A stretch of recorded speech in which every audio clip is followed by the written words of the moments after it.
Hello everyone, आप सभी का स्वागत है टारगेटपुर में। इस वीडियो में हम लोग देखेंगे मुंडा शासन व्यवस्था से 25 प्रश्न को। काफ़ी ज़्यादा महत्वपूर्ण क्वेश्चन है। जितने भी क्वेश्चन है 2500 क्वेश्चन आपके एग्जाम की दृष्टि से काफ़ी ज़्यादा महत्वपूर्ण है। तो इस चैनल पर जो नए हैं तो चैनल को सब्सक्राइब कर लें, वीडियो को शेयर करें, लाइक करना नहीं भूलें। इस टॉपिक से जेपीसी पेपर 2 में एक क्वेश्चन देखने को मिलेगा।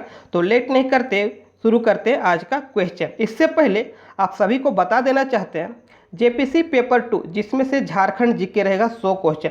यदि आपको नोट्स चाहिए, कंप्लीट नोट्स आपको दिखा देते हैं डेमो के तौर पर नोट्स कैसा है। चलिए देख लेते हैं नोट्स। देखिए ये नोट्स है, टारगेटपुर जेसीसी झारखंड जीके नोट्स।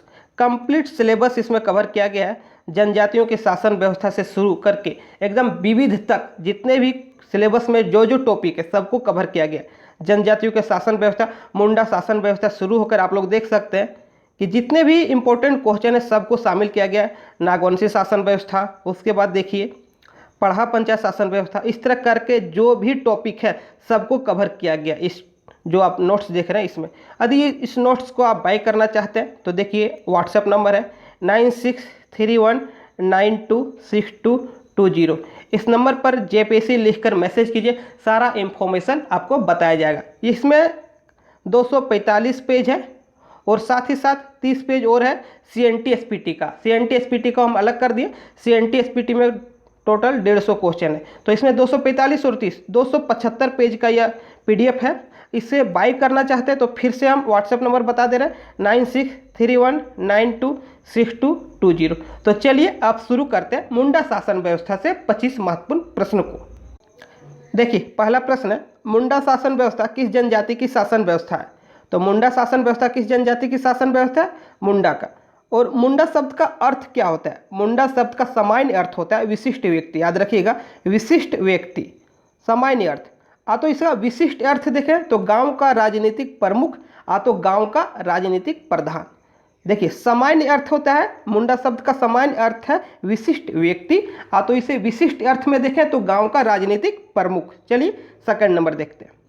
मुंडा शासन व्यवस्था में गांव का प्रधान कौन होता है?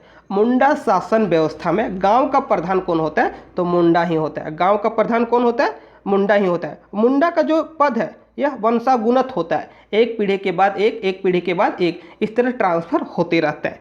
चलिए आगे देखते हैं। मुंडा शासन व्यवस्था में दो गांवों के विवादों का निपटारा निम्न में किसके द्वारा किया जाता है? मुंडा शासन व्यवस्था में दो गांवों के बीच विवादों का निपटारा किसके माध्यम से किया जाता है? तो किसके द्वारा किया जाता है? तो देखिए दो गांवों में यदि झगड़ा हो गया तो इसका निपटारा कौन करता है? मुंडा ही करता है, क्योंकि गांव का प्रधान कौन होता है? गांव का प्रधान मुंडा ही होता है। इसलिए जो दो गांवों के बीच का निपटारा कौन करता है? मुंडा ही करता है। साथ ही साथ मुंडा का एक और काम है लगान वसूल करना। क्या काम है? लगान वसूल करना और विधि व्यवस्था को बनाए रखना। गांव में लड़ाई झगड़ा न हो इसका भी देख रेख का काम मुंडा को ही है, और जो लगान वसूलने का काम जो करता है वह मुंडा ही करता है।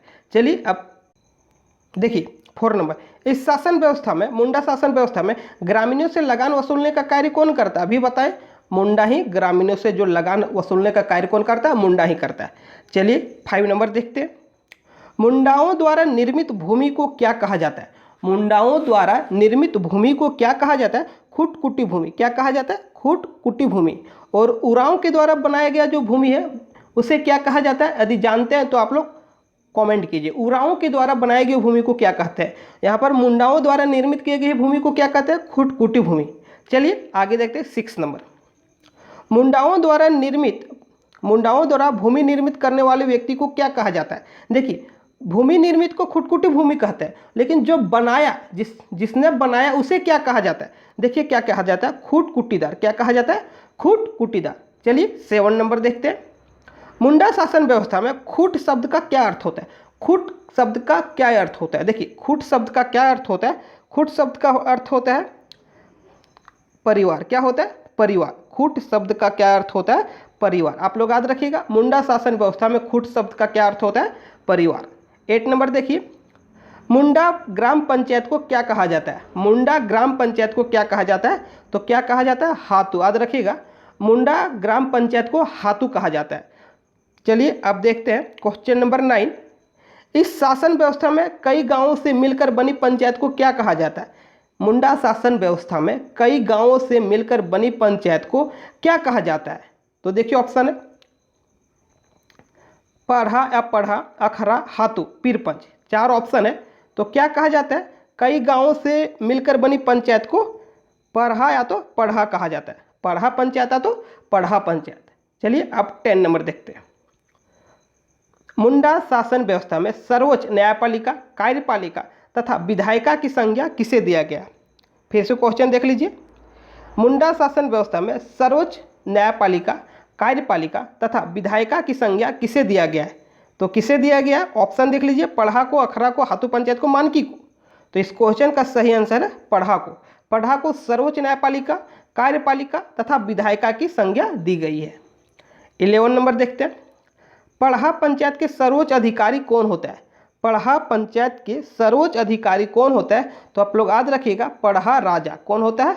पढ़ा राजा। पढ़ा पंचायत के सर्वोच्च अधिकारी कौन होता है? पढ़ा राजा। चलिए अब देखते हैं 12 नंबर। मुंडा शासन व्यवस्था में पढ़ा राजा का सहयोगी कौन होता है? मुंडा शासन व्यवस्था में पढ़ा राजा का सहयोगी कौन होता है? आप लोग अभी देखें, पढ़ा राजा सर्वोच्च अधिकारी होता है और पढ़ा राजा का सहयोगी कौन होता है? ऑप्शन देख लीजिए, दीवान, ठाकुर, पांडे, लाल। तो इस क्वेश्चन का सही आंसर क्या हो जाएगा? ठाकुर। क्या हो जाएगा? ठाकुर। पढ़ा राजा का सहयोगी का काम कौन करता है? ठाकुर करता है। चलिए 13 नंबर देख लेते हैं। मुंडा शासन व्यवस्था में पढ़ा राजा का मंत्री कौन होता है? मुंडा शासन व्यवस्था में पढ़ा राजा का मंत्री कौन होता है? तो मंत्री कौन होता है? दीवान होता है। मंत्री कौन होता है? दीवान होता है। अब देखिए 14 नंबर। मुंडा शासन व्यवस्था में गांव का सिपाही किसे बनाया जाता है? मुंडा शासन व्यवस्था में गांव का सिपाही किसे बनाया जाता है? तो गांव का सिपाही किसे बनाया जाता है? देखिए, बरकंदाज को। किसे बनाया जाता है? बरकंदाज को। आप लोग याद रखिएगा, किसे बनाया जाता है? बरकंदाज को। सिपाही, गांव का सिपाही किसे बनाया जाता है? बरकंदाज को। चलिए अब 15 नंबर देख लेते हैं। जो लोग, देखिए 15 नंबर से पहले कुछ नोटिस है, देख लीजिए। यदि आप टारगेटपुर का टेस्ट सीरीज ज्वाइन करना चाहते हैं तो फिर से वही WhatsApp number JPC test series लिखकर मैसेज कीजिए 9631926220। यदि आप टेस्ट कभी नहीं दिए टारगेटपुर का तो एक डेमो लिंक डिस्क्रिप्शन में मिल जाएगा, आप लोग टेस्ट जरूर दें और बताएं कि कैसा एक्सपीरियंस रहा टेस्ट का।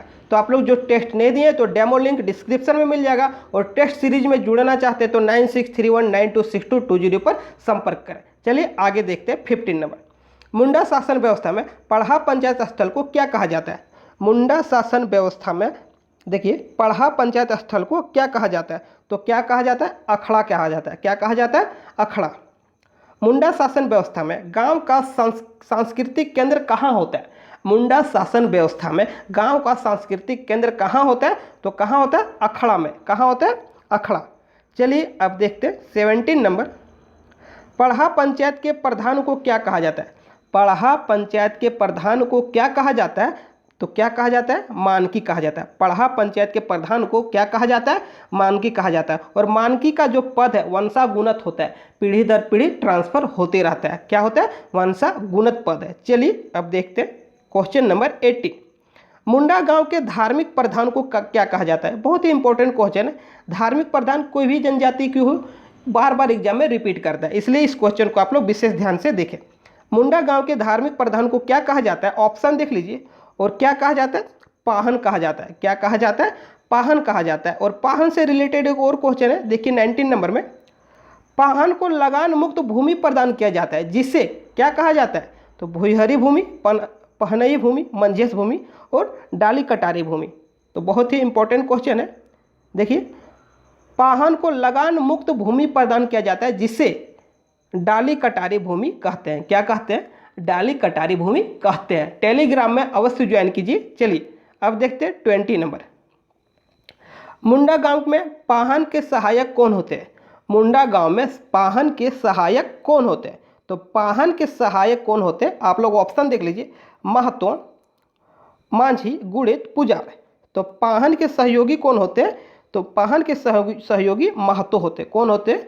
महतो होते। देखिए, महतो का एक और कार्य है संदेश वाहक का कार्य। गांव में कुछ भी सूचना पहुंचाना हो तो महतो की मदद से पहुंचाया जाता है।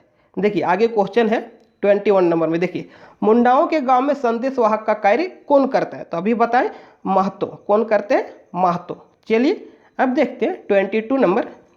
22 देखिए, मुंडा गांव में पाहन के सहयोगी को क्या कहा जाता है? अभी आप लोग देखें, पाहन का सहयोगी कौन होता है? महतो होता है। लेकिन कहा क्या जाता है?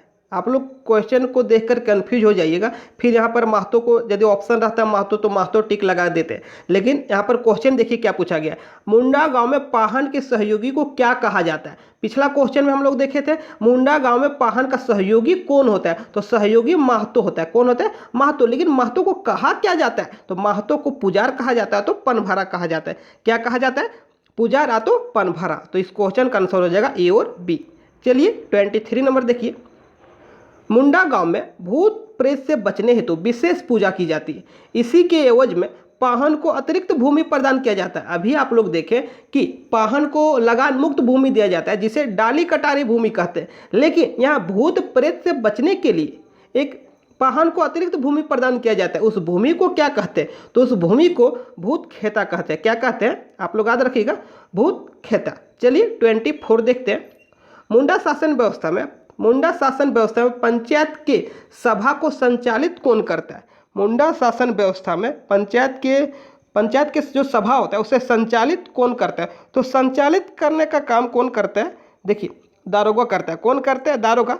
सभा के कार्यवाही का नियंत्रक यही है। सभा के कार्यवाही का जो नियंत्रण करता है तो दारोगा का काम ही है, लेकिन साथ ही साथ सभा को संचालित भी दारोगा के द्वारा किया जाता है। चलिए अब देखते हैं लास्ट क्वेश्चन, पढ़ा पंचायत व्यवस्था में सभा के वकील कौन होता है? पढ़ा पंचायत व्यवस्था है उसमें सभा का वकील कौन होता है? जो सभा का वकील कौन होता है? लाल होता है। कौन होता है? सभा का वकील लाल होता है। साथ ही साथ इसमें आपको बता देना चाहते हैं पांडे का क्या काम है? दस्तावेजों को रख रखाव करना। जो पढ़ा पंचायत होता है उसमें विभिन्न तरह का कागज पत्र होता है, उसे रख रखाव का काम कौन करता है? पांडे करता है। अब ठाकुर क्या काम करता है? पढ़ा राजा का सहयोगी है। ठाकुर कौन है?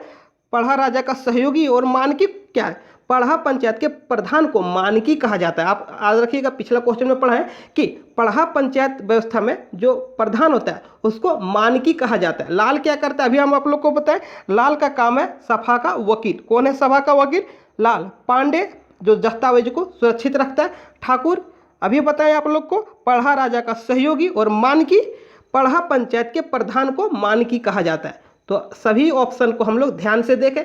तो आज के लिए बस इतना है। इस वीडियो को आप लोग ज़्यादा से ज़्यादा शेयर कीजिएगा, लाइक कीजिएगा। चैनल पर नए तो चैनल सब्सक्राइब कीजिएगा। नोट्स के लिए ज़रूर कांटेक्ट करें 9631926220 में।